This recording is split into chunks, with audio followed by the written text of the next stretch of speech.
ብዙ ሰዎች ህይወታቸውን የሚያሳልፉት በፍርሃት ነው። ባለፈ ህይወታቸው በሌላ ሰው አማካኝነት ራሳቸውን እየጎዱ ዛሬን ሳይኖር ይቀሩና በኋላ ታሪካቸው ተጣብቀው ይቀራሉ። ስለዚህ እናንተም የተሻለ ህይወት ለመኖር እነዚህ 5 ነገሮች እንዲቆጣጠራችሁ አትፍቀዱ። አንደኛ፣ ያለፈ ታሪካችሁ። ያለፈ ታሪካችሁ አሁን ያላችሁበትን ወይም የወደፊት ህይወታችሁን እንዲቆጣጠሩ አትፍቀዱ። የፈለገ ቢሆን ልትተውት ይገባል። ያለፈን ህመማችሁን ወደ ኋላ ትታችሁ ወደፊት ልትራመዱ ይገባል። ስለዚህ የወደፊታችሁን ጉዞ አያበላሽባችሁም ማለት ነው። ጨለማ የሆነውን ያለፈውን ልትተውት ይገባል። እናም ብሩህ የሆነውን የወደፊት መንገዳችሁን አይዘጋባችሁም ማለት ነው። አሁን ያለፈ ህይወታችሁ ሄዷል። የፈለገው ቢሆን እንኳን ማለቴ ፍትህ ባይሆንም የከፋ ከሆነም አስቀያሚ ቢሆንም እንኳን የፈለገው ነገር ቢሆንም አሁን እንደገና ማስታወስ ወይም ማሰላሰል ምንም ለውጥ አያመጣላችሁ።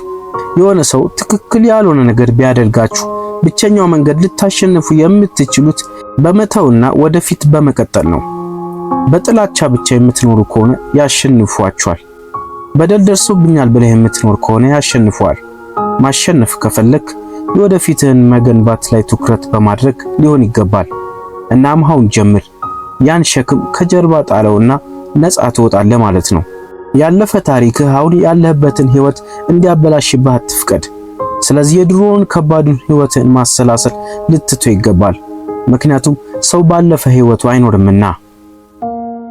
ሁለተኛ፣ የሌላ ሰው ሐሳብና ውሳኔ። የሌላ ሰው ሐሳብና ዳኝነት የህይወትን አቅጣጫ እንዲቆጣጠሩ አትፍቀድ። ማንኛውም ነገር ከማድረጋችሁ በፊት ራሳችሁን እንዲህ ብላችሁ ጠይቁ። እኔ ይህን የማደርገው ምክንያቱም ላደርገው ስለምፈልግ ነው ወይስ ሌሎች እንዳይጎዱኝ ከመፍራት የተነሳ ነው? አንተ ወይም አንቺ የተወለድሽው ለምክንያት ነው። የተወለድከው ቀጥ ብለህ እንድትቆም ነው። ብርሃናችሁን አታደብዝዙ።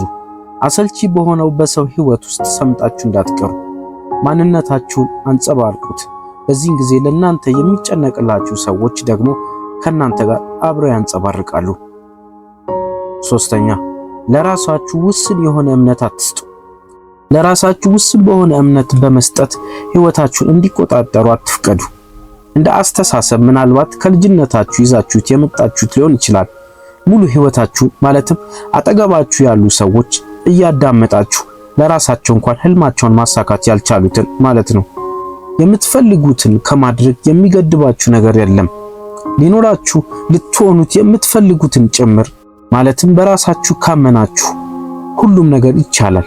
ራሳችሁን ከመገደብ ወደ አለመገደብ ካሸጋገራችሁ አቅማችሁ ያልተገደበ ይሆናል። አስቡት እስኪ ምን ልታሳኩ እንደሆነ። ማንኛውም ነገር መሆን እንደሚቻል ካሰባችሁ በህይወታችሁ ላይ ታምር ታያላችሁ። በውስጣችሁ ምንም ጠላት ከሌለ ውጭ ያለው ጠላት ሊጎዳችሁ አይችልም።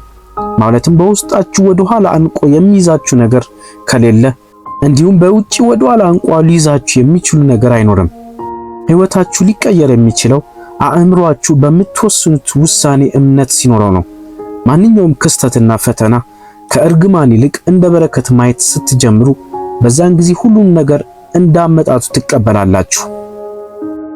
አራተኛ፣ ግንኙነቶች። ሁልጊዜ ሌሎች ደስተኛ እንዲሆኑ የምትፈልጉ ከሆነ ሁልጊዜ ያ ሰው ከናንተ አንድ እርምጃ ወደፊት ቀደም ብሎ ሊተዋችሁ እየሸሸ ይሄዳል። ወይም ያላችሁበት ግንኙነት መልካም አይሆንም። አሁን እኔ ይህን ስላችሁ ከሰው ጋር ግንኙነት አያስፈልግም እያልኳችሁ አይደለም። ማለትም በዚህ ምድር ላይ ከፍቅር በላይ ምንም ነገር የለም። እኔ እያልኩት ያለሁት ያለ ፍቅር ግንኙነት መኖር ያቃታቸውን ነው። ማለትም ካገኙት ሰው ጋርና ከተሳሳተ ሰው ጋር ለመሆን ብቸኛ ወይም ሲንግል ላለመሆን ሲሉ ማለትም ካገኙት ሰው ጋርና ከተሳሳተ ሰው ጋር ለሚሆኑ ብቸኛ ወይም ሲንግል ላለመሆን ሲሉ ከሰው ጋር አብረው ለሚጓዙ ነው ማለቴ ነው። በቂ የሆነ የአእምሮ ጥንካሬ ለማሳደግ ወደምትፈልጉት ለመድረስ ሊያስደስቷችሁ የሚችሉ ሌሎች ሰዎች አያስፈልጋችሁም። በፍቅር ግንኙነት ውስጥ ሊኖራችሁ እንደሚችለው ደስታ ሁሉ ብቻችሁን ብትሆኑም ደስተኛ መሆን ትችላላችሁ። አምስተኛ፣ ገንዘብ። ይህ አብዛኛው በዚህ ምድር ላይ የሚገኘው የሰው ዘር ሁሉ የሚቆጣጠረው ምን እንደሆነ ለሁላችን መገመት አያዳግተንም። ገንዘብ። ይህ ግን ማለት ገንዘብ አያስፈልጋችሁ ማለት አይደለም። ገንዘብ ሰይጣን ነው ለማለትም አይደለም። ለማለት የፈለኩት የምትወስኑት ውሳኔ በገንዘብ አይገደብ። የሆነ ነገር ከመረጣችሁ የሆነ ነገር ስትመርጡ ባላችሁ ገንዘብ ውስንነት ብቻ የተመሰረተ ከሆነ የተሳሳተ ውሳኔ ነው። እየወሰናችሁት ያላችሁት ሊሆን የሚገባው ልባችሁን ስትከተሉ ብቻ ነው። ስለዚህ ቤተሰባችሁን ለማገዝ እንኳን ብትፈልጉ የምትመሩት በዓላማችሁ ነው። ለቤተሰባችሁ የተቻላችሁን ለማገዝ በእያንዳንዱ ቀን የራሳችሁን አመለካከት ስትከተሉ ባላችሁ ገንዘብ ሳትወሰኑ የፈለጋችሁት ለማሳካት ስትጥሩ የዛን ጊዜ ገንዘብ ይመጣል። ከፈለገም በብዙም ሊመጣ ይችላል። ማለትም ባላችሁ መወሰን ስታቆሙ። ስለዚህ ራሳችሁን ፈትኑ። መኖር የምትፈልጉትን ህይወት ለመኖር ከማንኛውም ነገር ቁጥጥር ነፃ ለመውጣት ነፃነታችሁን ፈልጉ።